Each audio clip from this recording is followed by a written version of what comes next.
You're tuned in to Steve Megatron on Altered Geek. Hello and welcome to Altered Geek. I'm your host, Steve Megatron Phillips. Joining me in this adventure into the geekdom is someone who hasn't been on one in a while. Hi, I'm Mike, and I'm a retired prodcaster. There you go. He's I prod the cast. Yeah, he prods it. He cattle prods it. That's right. Yes. So welcome back, sir. Hello. Yes. It's Luckily, the plague of the century has not made an impact on podcasting, other than the fact that everybody talks about it now, and that's the most popular content on social media. Well, for obvious reasons. I mean, look, we all have to social distance. There's no reason none of us. I understand that, and I'm like, it's where physical does that distance. Yeah, well, because like social distancing is like, I can't talk to you. I'll catch the plague from talking to you. Physical distancing is more accurate of a term because you're staying physically distant from someone. You're not staying socially distant. I mean, I guess you kind of are in the sense that you're talking through like when we have meetings at work, it's through a Zoom call. So we're all socially distant, but we're still conversing. I think it's because of the whole gathering thing. And honestly, I don't even know where the term, it just popped up like immediately. As soon as COVID-19 was a thing, social distance or social distancing is now the term for 2020. And it's like, what the heck, man? And the thing of it is the reason why I think it's termed that is because look at all the gatherings, look at, concerts and sports, and all of that are social events where sports not necessarily you're going to talk to the next guy next to you. Concerts maybe not either, but like parties and weddings, and that's all in real life socializing. Yeah, so I think I get it in that aspect when you kind of boil it down that way. Because you had literally everything from Comic Cons to like films to conventions of any kind, conferences, all of it gone. Bye-bye. World shut down. Go home, kids. It's like going to Wally World and then, John Candy comes up. He's like, we're sorry, we're closed. And then you just want to punch the moose in the face. Like, no, we're not closed, but you kind of have to stay home now. Otherwise, the law will come after you. Where's RoboCop? I know, right? I saw a meme recently. Law. I don't know. Okay, Judge Dredd. Yeah, that's wrong. I don't know where it was or what it was or whatever, but basically, I saw a meme with our favorite Adam Sandler and Bob Barker, Happy Gilmore. Next to Bob, they have listed like 7-Up, ginger ale, soup, blah, blah, blah, blah, blah. All the things we used to do to get rid of illnesses when we were kids. Oh, yeah. Next to Adam, next to Happy's character, COVID-19. hey, but the thing is Bob Barker did punch him. That's true.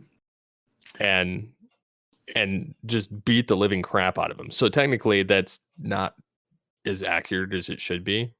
It should be like switched because COVID-19 is not taking anything without a fight. Granted, they're saying that there's like 4 or 5 different vaccines that are floating around for testing right now that were used for other illnesses that they're claiming can have the same effect of clearing it up or helping. But yeah. Anyways, let's get on to something. Yeah, because it's so apparently people that do listen to these shows of ours. Anyway, they don't listen for this. They listen for the fun, and the arguments and the bickering and the complaining and oh wait, we've been doing that. So for 11, almost 12 years now. Yes, and people still show up. So something that's been impacted by COVID-19 is the comic industry, among other things. Now, we'll have a separate either episode or on the second half of this one, possibly, a conversation about movie theaters. But for the moment, we're going to talk comic books and the industry as a whole, with some of the biggest distributors shutting down due to the virus and being, told that cease and desist, it's against the law right now, because it's not an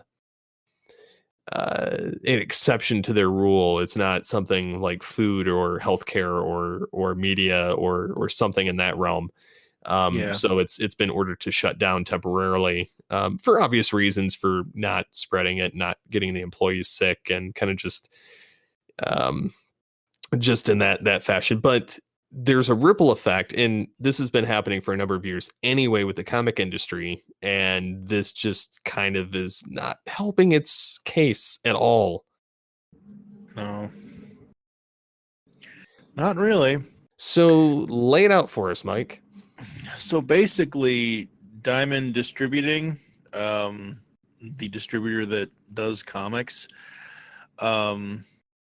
they are shutting down orders for new product. Basically, taking new shipments of new product.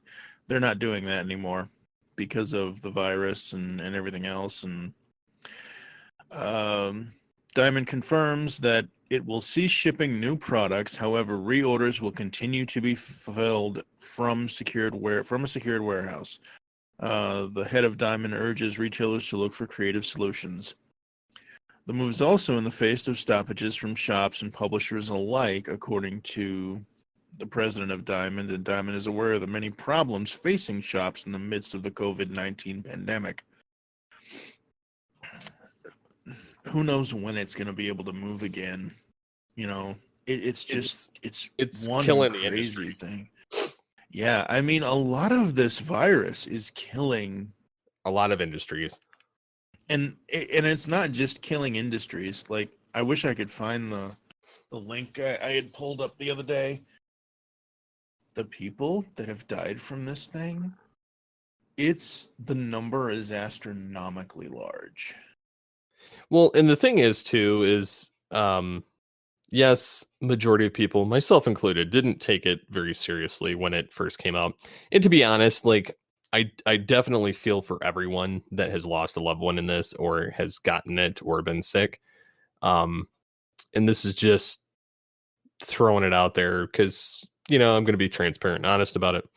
I do think that there is a portion of it where people are blowing it extremely out of proportion. And I say that in the manner of the idiots that are hoarding things from the grocery store, like the toilet paper, like the food, things that if they just got what they needed for like the possible 2-week span, they're going to be on lockdown, because they're not going to block you from going to the grocery store. That's just not going to happen. But the thing is if people just bought, just regular instances where, they're not hoarding the stuff, we wouldn't have all these problems we're having right now. But I don't take it seriously in the sense too, because whatever the president says aside, I'm not going there. No. Or what the Democratic side says, I'm not going there either, because you have Pelosi and Schumer who are just as, between the three of them, they can't crack a walnut, because they're all old and not of sound mind, just like our presidential candidates that are running. So I'm going to leave that there. But what I'm saying is that the whole system is basically crippled at this point, and it's the comic industry has been struggling for years between multiple reboots going on. I'm looking at you, DC, and Marvel not knowing what direction to go with their content, and trying to be woke on everything. And I feel like both companies, out of all the comic companies, because I feel like the other ones are growing because these two are faltering so bad. And I think it's because they keep rebooting and they keep trying to re-innovate or trying to stay relevant and play to the the different social aspects that are going on in modern day and in catering, and so they're looking very cheap about how they're going about it, whereas the other companies like IDW, Boom Studios, they're looking they're looking what Marvel and DC did 20-30 years ago. Yeah. And so I truly feel for those two companies because they put out some really good stuff. Yeah. And to see, the local comic shops having problems, and that's partially because of digital, but it's partially because people just don't have the expendable income that they used to have. Very true. Very true. Yeah, the comics industry is ever changing.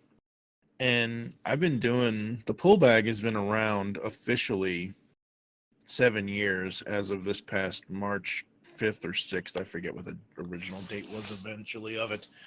But you and I had started back in 2012 on GCR to get the pull bag idea kind of rolling, launched with whatever.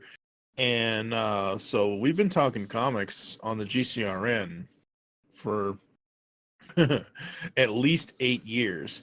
And in that time, what I miss is something like insert comic name here, having a starting point, and then going for at least 100, if not more, issues. You mentioned the DC Marvel constant reboots and whatever else. Yes, I understand. Number ones make the money. I get it. But in specifically DC's case, they've done some wacky things in order to end their main continuity, the New 52 continuity, and now the Rebirth continuity. I don't know. I just want writers and artists to be able to tell the stories that they want to be able to tell, and people be able to read them. You take a look at IDW. TMNT has been going strong since, I think, 2011, 2012, somewhere around there. They're over 100 issues now. They've had multiple miniseries and other things that help not have them needing to reboot to number one. Just like Transformers. Well, they yes. start different divisions, but I would argue your case that Ninja Turtles is probably the strongest, and I would also argue that Star Trek, that they handle it really well. Yeah, they do. They take aspects of it and they splinter it off to miniseries for something that's not necessarily something that could drag onto a full series, but the things that do, they keep well within their means and don't have to reboot. Right. I mean, the only reason why IDW quote unquote rebooted the Transformers universe in their comics is because it was cataclysmic. Well, I mean, it was a chaos bringer, but they started out in, I think, 2005, actually, maybe, most likely. I don't know. No, anyway. That was Dreamwave. Okay, anyway. They didn't get until like around 2009 or 2010 or something. Okay, 2010, whatever. Point is, they had 13 years of comics at IDW for their version of what they originally started to do. And that universe had an end point. That universe ended with Unicron showing up and potentially destroying everything. Obviously, not to spoil it for anybody, but the day was saved and yada, yada, yada. So they then went to a new series, a new this, a new that. They're telling a whole new story kind of thing. They're starting a whole new universe. Huge difference in going back to number one and trying to start a whole new universe than some companies just ending one universe for the hell of it because they want a new number one. Well, and both Marvel and DC are notorious for that, especially in the last 15 years, because I remember reading DC before it rebooted to the New 52. Yep. And it was faltering, and they were kind of running out of steam, and they needed to bring some characters back. And then they came out with the New 52, and it started going strong, and they started pulling some pretty heavy punches. And then for whatever reason, they had way too many comic series going simultaneously and different plot lines in multiple Batman issues, multiple Superman, and multiple of, all these other people that were interrelated. And then they made too many crossovers, I think, and it kind of blew itself out really early. So it went on like 2-3 years, and then they rebooted again to the what did they call it after they rebooted it from the New 52? Rebirth. Yeah. And that's what we're living in now. And now they're going on all kinds of weird, wacky locations and concepts now, because I follow it enough to keep up with some of the news, but I don't follow it enough to really pay attention to what the storylines are, other than I don't care. And they've both tried to pull some modernism things to both of their franchises of the DC Comics and Marvel, but I feel like Marvel tries too hard to cater to different special groups of people, and I'm not denouncing the people whatsoever. I'm not trying to start that can of worms, but for instance, and I'm going to bring this up. I'm not going to bring up what I said about it, but I'm going to bring this up. They had debuted their first non-binary superheroes. To each their own. I'm going to leave that my personal thoughts aside. They had made this big announcement that they're going to do this, and then they rebooted the New Warriors to the New Warriors, and they named one Snowflake, and the other one they named Safe Space, which is like total like woke social justice warrior garbage. And I feel like that was like, not only are the names ridiculous, but I feel like they're trying too hard. And the funny thing is this went over, because they're trying to get, a younger audience to pay attention to them, because nobody pays attention to them. They watch the movies. And whoever it is that came up with this concept thought that this was going to be, really cool to have teen characters who felt as now, and so he chose to make one of them, non-binary and all this other. So what happened is the videos and the comments on YouTube. Do you remember when Call of Duty and Battlefield 1 came out like a number of years ago? And there was that joke of like, they used The Office where they're like burning the office down, and it shows like, Call of Duty and Activision just like actively burning and destroying stuff. Because when the Call of Duty trailer came out, it had hundreds of thousands of thumbs down. And the Battlefield 1 had hundreds of thousands of thumbs up. The same thing happened with the video of this guy trying to make these new woke, comic lines with these characters. And there were so many, I think the last time I looked, there was like 84,000 thumbs down on like the guy talking about it on a YouTube video, which is astronomical. And it just goes to show you that maybe you shouldn't try so hard. Maybe just write good characters, good storylines. If they happen to have that aspect about them, great. Kind of like the Cassandra Cain with the Batwoman thing. Okay, she's lesbian, whatever. It goes with the character. But the character was around before that. And it was a strong character before that. So maybe instead of trying too hard to cater to people, maybe write good characters and then have that as another facet of their personality.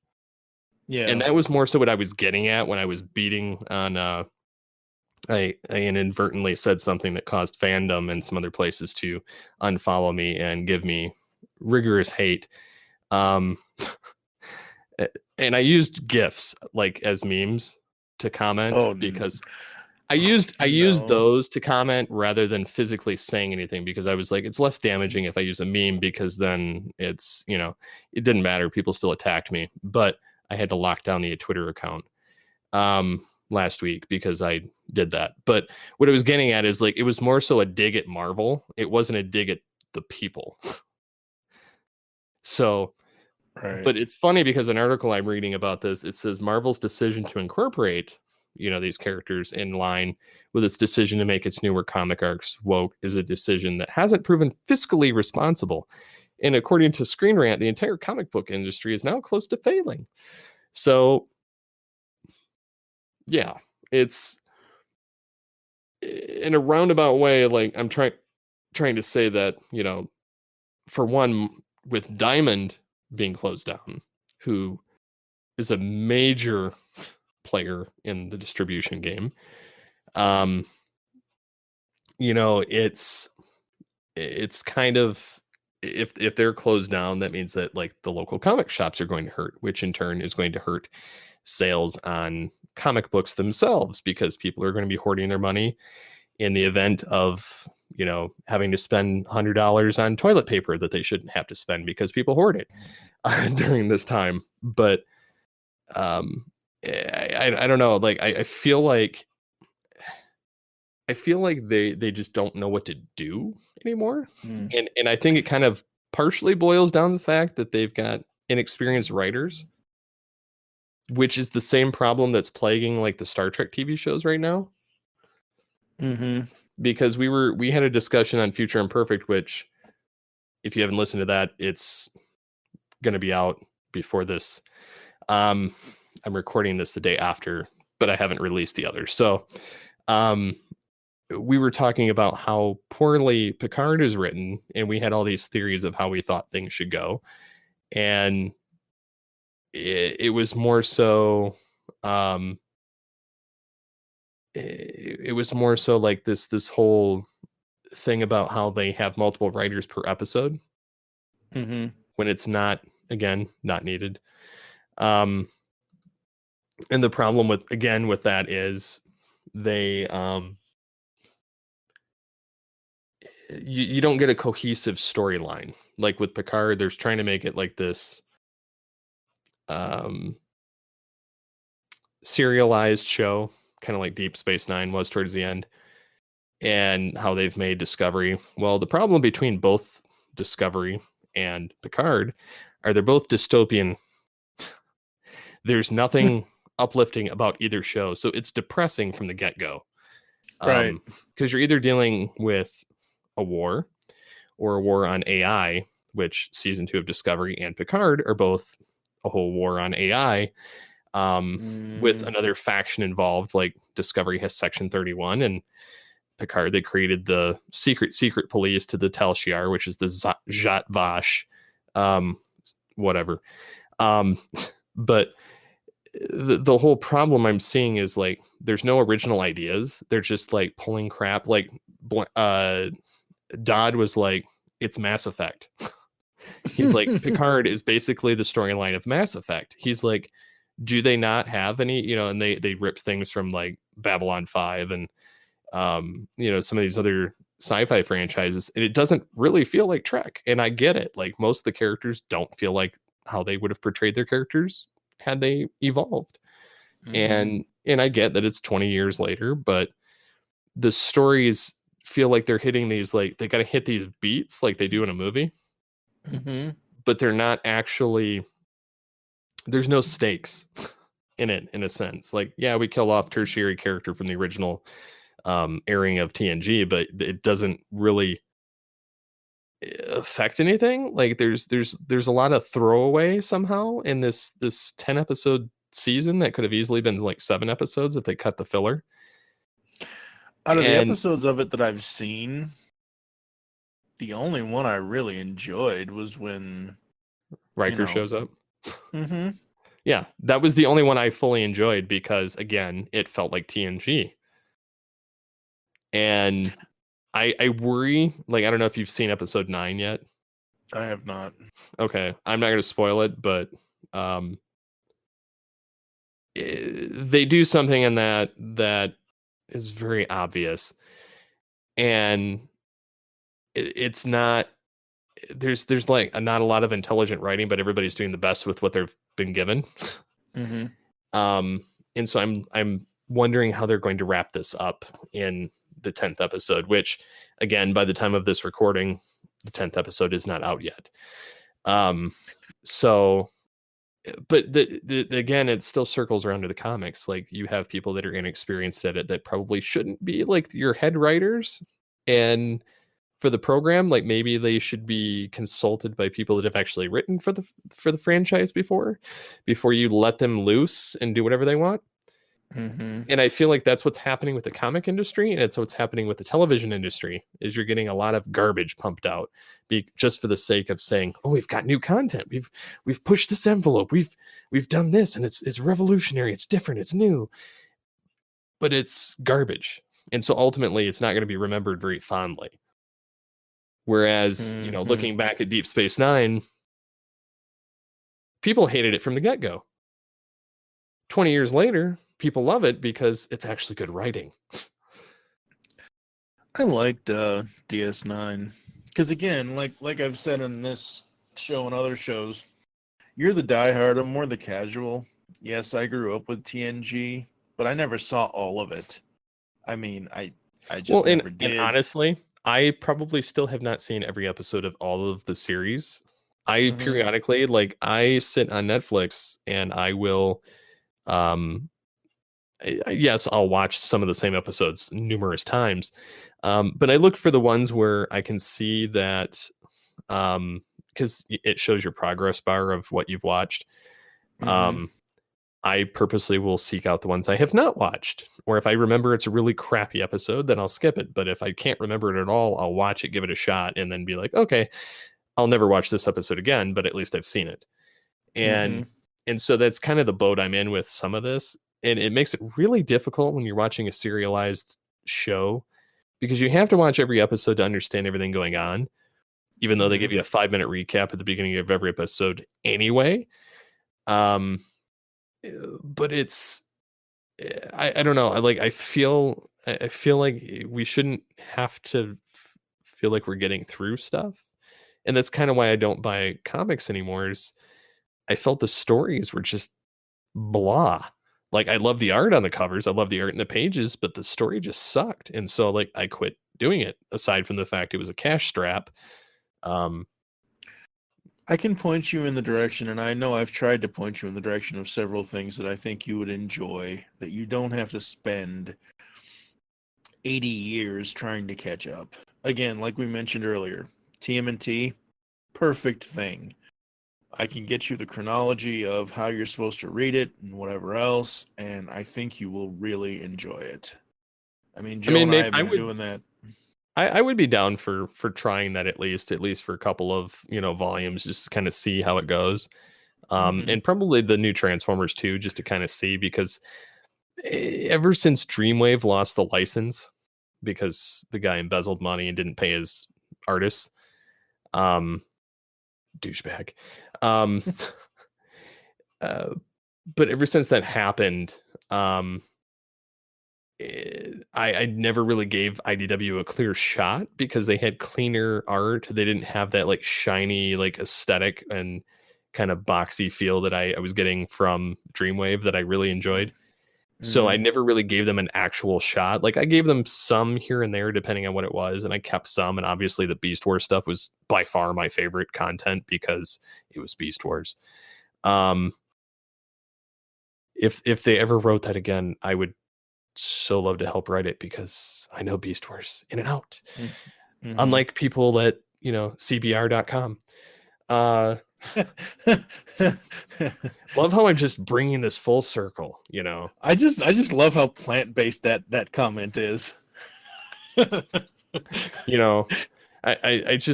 can't believe that she's so mystical, and she's in the Beast Wars, and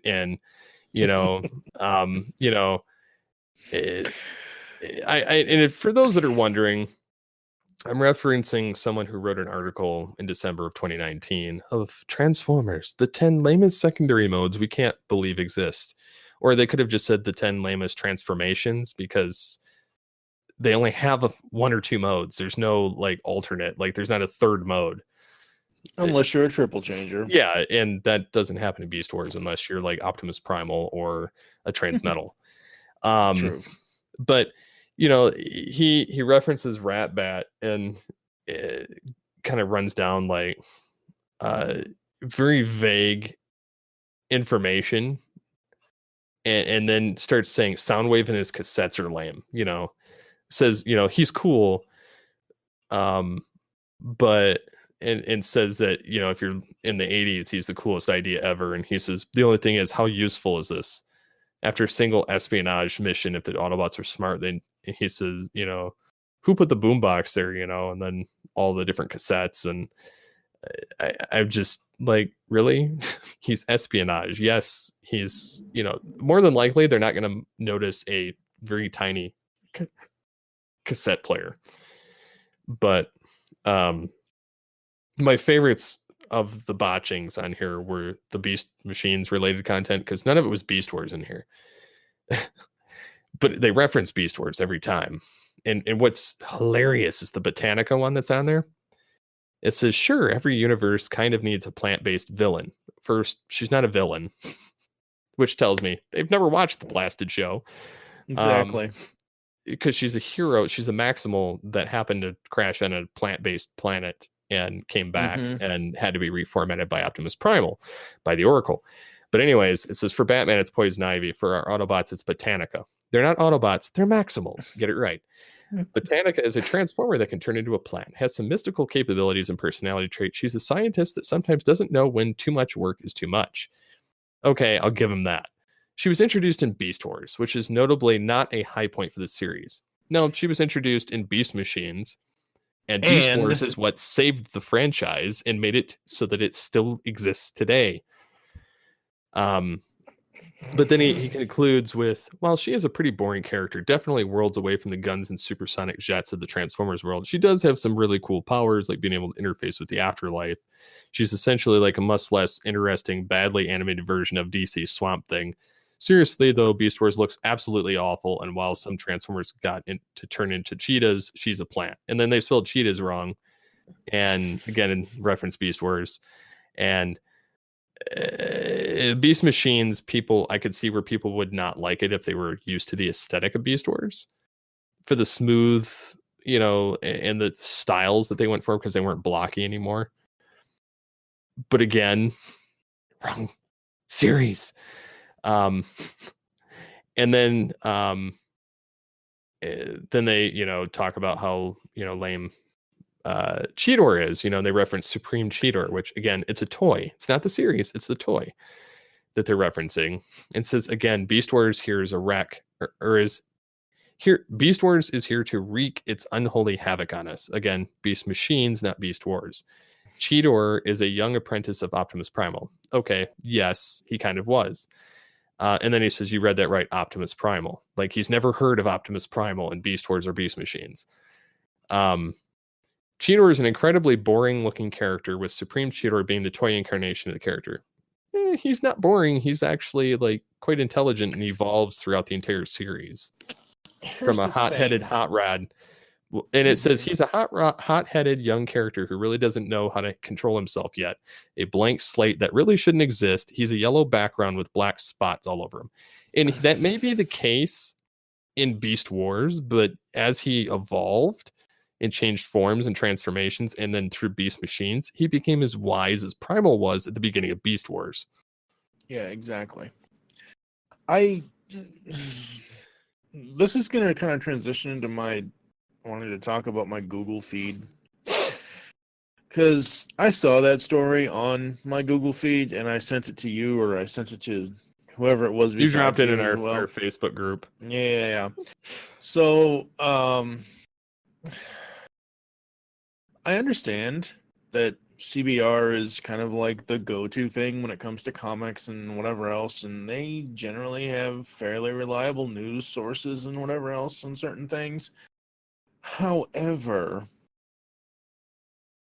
whomever this person is, I don't know. I don't even care.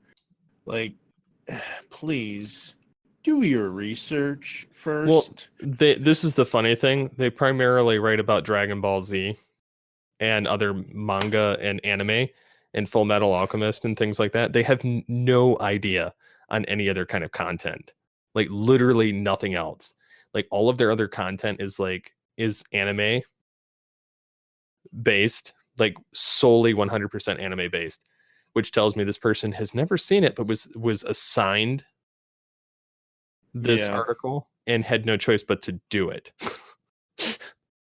Which is strangely telling. Like, and it's the only non-anime article that they wrote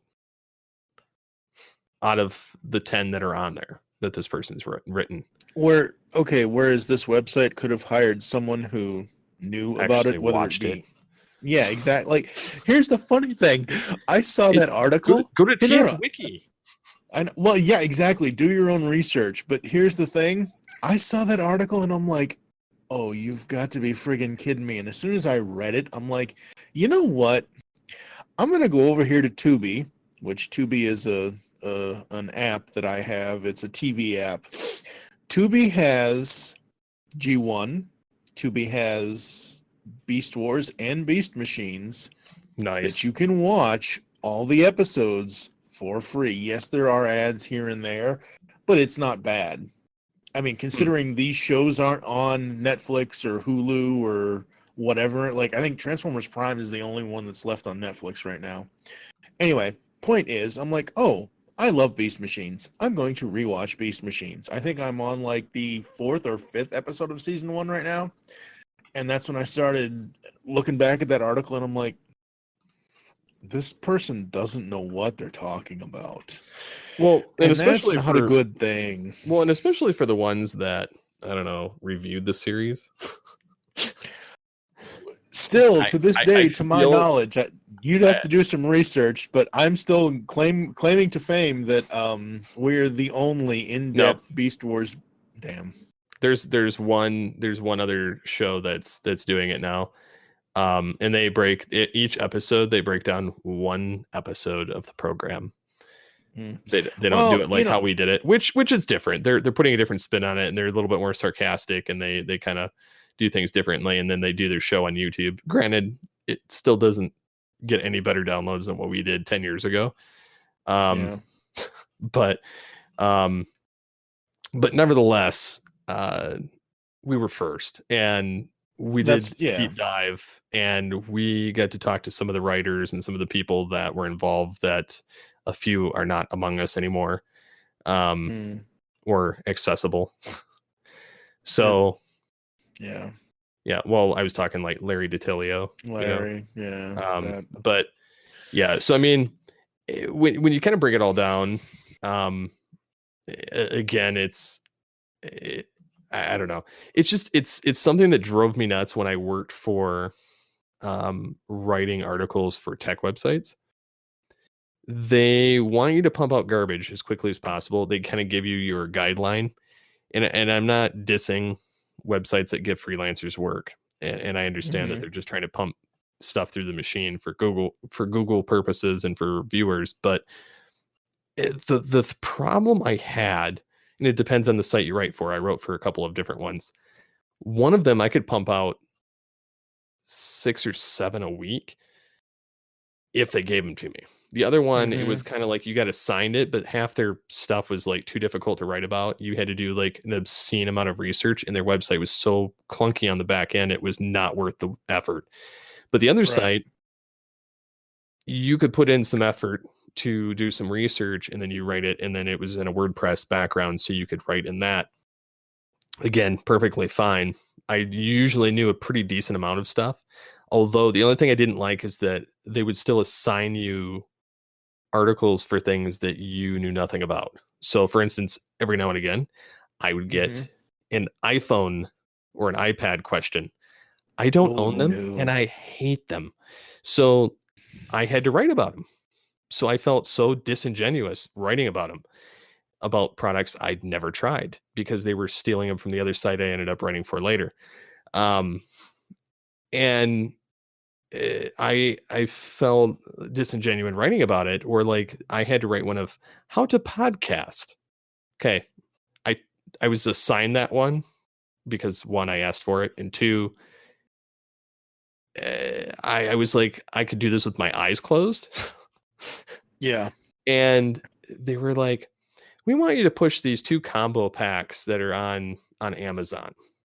And mind you, they're like a XLR microphone with, a mixer, with, a headset, with a pop screen filter and some of this other crap, and a stand and something else. And I was like,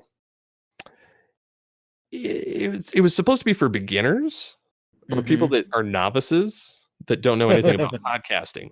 Like that was the whole purpose. Because whenever I got too in depth in an article, because there were times I wrote 1,000, 1,500 words, and I was told to keep it under 1,000 on occasion, and they would tell me I wrote too in depth, that it would go way over the listeners' heads. And it's like, well, how do you expect to have accurate information on an article that you're handing me of this nature?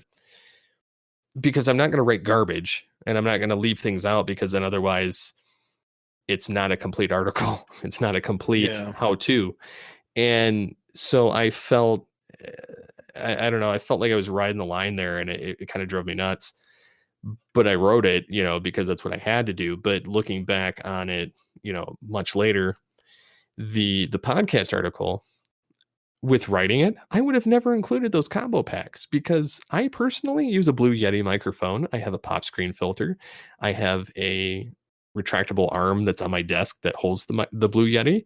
I have a USB headset that was $20 from Logitech, and it's all USB, and it cost me $200 round trip, and over a span of 10 years. And I still am using all of it. I mean, this isn't my original headphones, because those snapped, and technically these are broke too, but I just glued them. But I was able to include the Blue Yeti, and I was able to include a couple of, like the Samson, and there's another brand too that is pretty high up there too.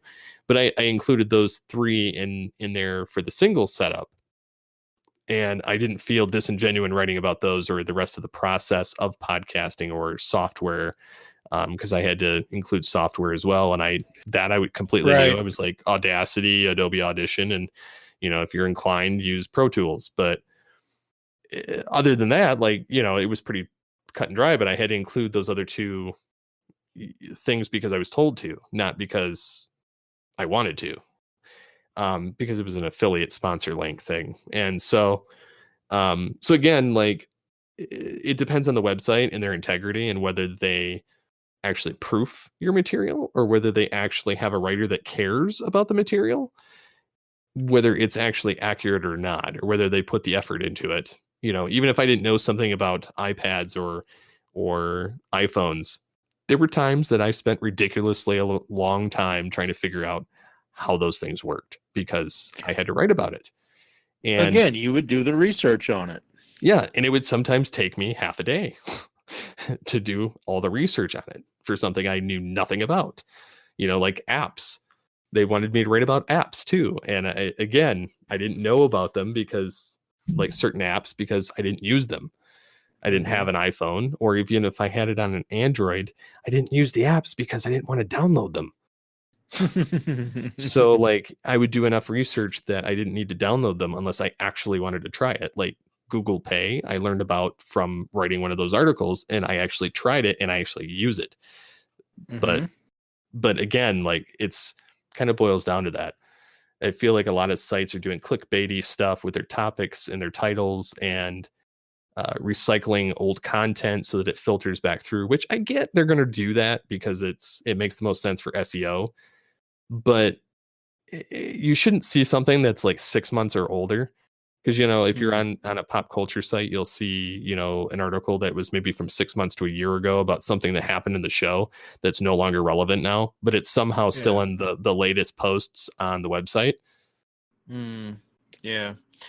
I mean, there's a huge difference in doing that and doing what I normally do. Is I'll be like, hey, remember this from 10 years ago when we first started? Kind of I'll find, and I've gone the pull bag. I think fixed almost all of this is audio back end issues, folks, so don't worry about it. But basically, the end of last year, I was fixing all the pull bag stuff so I could eventually, right now, actually, this is a perfect example. When's this episode supposed to be released? Friday. Friday is that day of the week. 26th. That's 20. The 27th. 27th. Okay. So, as of this, we are 3 or 4 days away from March 30th, 2020, which is the 30th anniversary of when TMNT came out in 1990. So I just went back to the pull bag and I found the two commentaries, the two commentary tracks Joe Reed and I did for the original 90 Turtles film and Turtles 2. And I'll be posting those on the anniversary saying, hey, it's the 30th anniversary, go listen to our commentary on these movies, kind of a thing. There's a huge difference in me doing that versus what you're talking about, these websites continuing to put and have listed in their most recent posts stuff that's older than a week. Yeah, and the only case I could see for doing it is if you wanted to highlight the most popular or frequently accessed content. Because I recently put a slider on GCRN site of the frequently accessed posts of the website. And one of Dan's like top 100 comics of 2019 comes up, the pull bag Tony Stark episode, Altered Geek 326 with podcast and AI tech and stuff. And then several interviews come up, which John Delancey is one of. But it comes up in the frequently accessed, which, okay, cool. It's stuff that people have resonated with apparently. And so, some of it's evergreen, some of it's not, but it's still like, it's labeled old. It's not labeled as like cutting edge, brand new, come to the, and pay attention to me because I'm new, and it's not. Yeah. Yeah, it's a little crazy, folks. Yeah. So, I mean, I don't know if you have anything else to add to this part of the conversation. It's just, again, it like these algorithms for the Google feed that I mentioned earlier, or whatever. Like right now, I'm currently in the middle of refreshing on my phone here. Come on. All right. Samsung Galaxy Note 20 design will make you want to skip the Galaxy S20. That was posted 16 hours ago. Something on Picard was posted a day ago. But, like, my point about bringing this up is I want, and this also goes to Facebook too, I want my news feed or my feed that is chronologically whatever, I want it in the terms of when it was posted. I don't want to go on Facebook and see an article or see somebody post something that was from yesterday or 4 days ago or last week. And Facebook is more notorious for this than Google is. But like, I will see stuff like that. Like, I've had people comment on my stuff that's at least 5 days old. And I'm like, seriously? This is 5 days ago. What's going on here? And then I realized Facebook's algorithm is doing stupid crap. Well, Facebook and Twitter both are notorious for that, especially if you're on the apps. They'll show you. I have my Twitter apps set to, most recent whatever. I don't have it. I do too, but periodically when it updates, it changes back. I've noticed, because like I'll look at the time of when something was posted, and at times it will come up and say, oh, this was posted 7 hours ago, and I'm like, okay, this isn't doing what it's supposed to anymore. So yeah, I don't know, it's really annoying, to be honest. And I don't like the little sneaky games that they all like to play.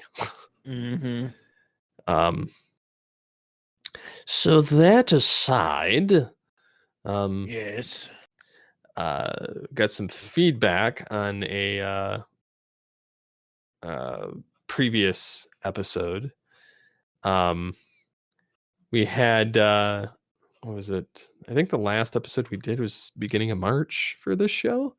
We did our top 5 favorite films right now, and Brad on Facebook goes, I don't think I could give you a top 5. More so 5 of my favorites. And that's kind of what my boat is most of the time. And then we were talking about in the previous one, some of the feedback. He said, because this one was on Disney, podcasting, elitists, and voice acting. I think I was solo on that. You were solo on that one, yeah. Yeah, he goes, criticisms of films you don't want to see. I agree. Hunger Games don't want to see it, so can't criticize it. I think he was talking about the top 5 films. If you want to criticize something, watch it first, then crap on it.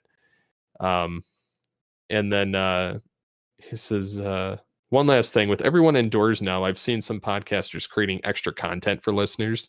I fear in an already bloated market, comedians, artists, etc., will now turn to podcasting and inflate the market even further. As you've said previously, Steve, it's already hard getting listeners without radio stations and celebrities making their own shows and taking the listeners. Well, here's the thing to that, and he's right. He's not wrong. Right before COVID-19 happened, a local radio station that I've followed for years in Boston, 107.3 WAAF, went off the air. And then COVID-19 hit. So now all those people are out of jobs because the parent company, I guess, wanted to go in a different direction or whatever else. Basically, it's a Christian radio station now. So the people that work there are now doing other things or figuring out what they're going to do next kind of thing. And for me, and I meant to bring this up whenever the heck I was on this show last, in my semi-podcast retirement thing here, I've been listening to a lot more shows lately. I've tried to listen to certain things, but I've also tried to find new things. Like I've tried to I've listened to several of your things and whatever else, and I've listened to other stuff as well. But I've tried to find other things that I am not associated with or whatever else, and the people that were on the afternoons and middays for that radio station, one of them has a podcast called Breaking the Ice.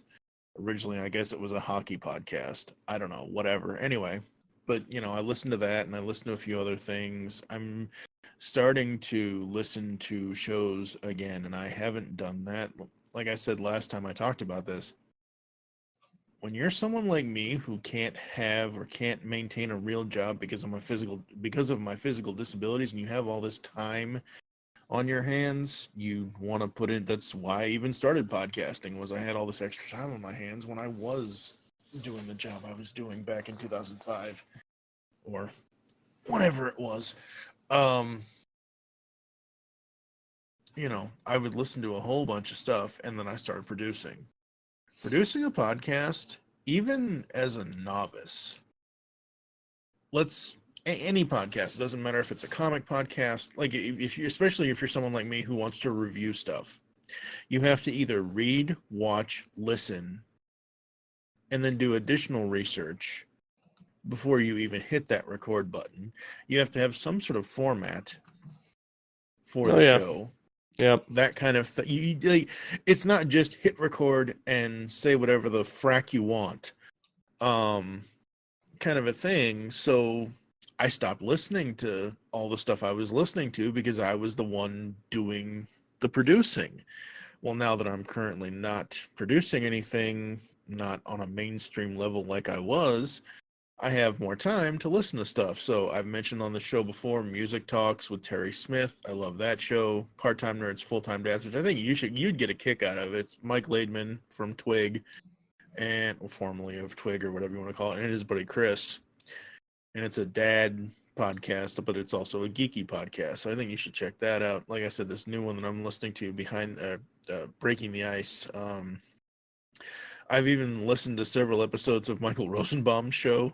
Because I listened to that Stephen Amell one that he had. I recently just listened to the Brandon Routh one he had on, because he had Brandon Routh on the show recently.